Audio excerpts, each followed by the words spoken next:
यावत् जीवेत सुखम जीवेत ऋणम कृत्वा घृतम पिबेत भस्मीभूतस्य देहस्य पुनरागमन कुतः। नमस्कार सभी को। आज हम भारतीय दर्शन में महत्वपूर्ण स्थान रखने वाले चारवाक दर्शन के बारे में बात करेंगे। ऐसा लोगों का मानना है कि चारवाक दर्शन इसका नाम इसलिए पड़ा क्योंकि ये 4 वाक्यों में ही पूरा दर्शन है।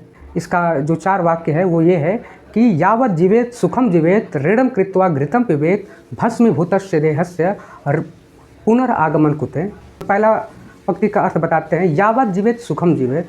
इसका कहना है कि जब तक जिए तब तक सुखी पूर्वक जिए, क्योंकि इस जीवन का सार ही है सुख।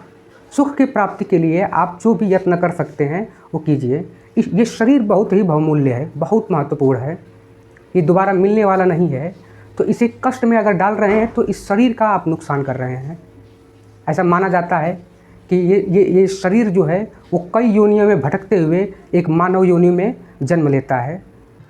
अगर आप सुखी रहना चाहते हैं तो आप किसी को दुख मत पहुंचाइए। यही सुखी और पूर्वक जीवन जीने का बहुत बड़ा मंत्र है। क्योंकि अगर आप किसी को दुख पहुंचाने की कोशिश करेंगे तो सबसे पहले आप व्याकुल होंगे और आपके मन में तमाम प्रकार के विचार आएंगे कि उसको कैसे दुखी किया जाए। आपके मन में ईर्ष्या नहीं होनी चाहिए। अगर आप ईर्ष्या को अपने मन से निकाल देते हैं तो भी आप सुखी से रह सकते हैं।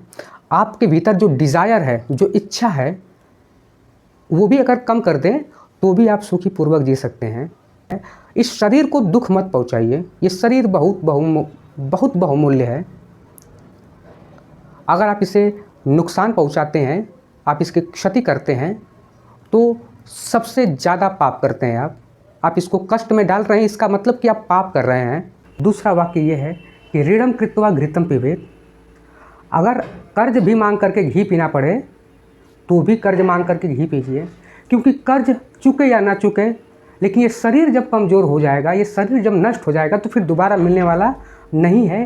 तो वो कहना चाहते हैं कि दूध घी खा करके खूब जो है कि शरीर को बलवान बनाइए, मजबूत बनाइए, ताकि कर्ज तो चुकेगा या नहीं चुकेगा कि नहीं चुकेगा वो पता नहीं, लेकिन शरीर अगर कमज़ोर पड़ गया, शरीर को कोई बीमारी हो गई तो वो फिर ठीक नहीं होगी। अगर ठीक होगी तो दवा लगेगा, कमज़ोर हो जाएगा शरीर, कष्ट होगा। तो शरीर को कष्ट ही नहीं देना है। आगे तीसरी पंक्ति ये है कि भस्मीभूतस्य देहस्य। जब ये शरीर भस्म हो जाएगा और भूमि में मिल जाएगा, मिट्टी में मिल जाएगा, तब फिर कुछ होने वाला नहीं है, क्योंकि पुनरागमन कुतः। पुनरागमन जैसी कोई विद्या नहीं है। किसको पता कि किसका जन्म कहाँ पर होने वाला है। तो ये शरीर ही आपका सब कुछ है। इस शरीर को ही सुख में रखिए।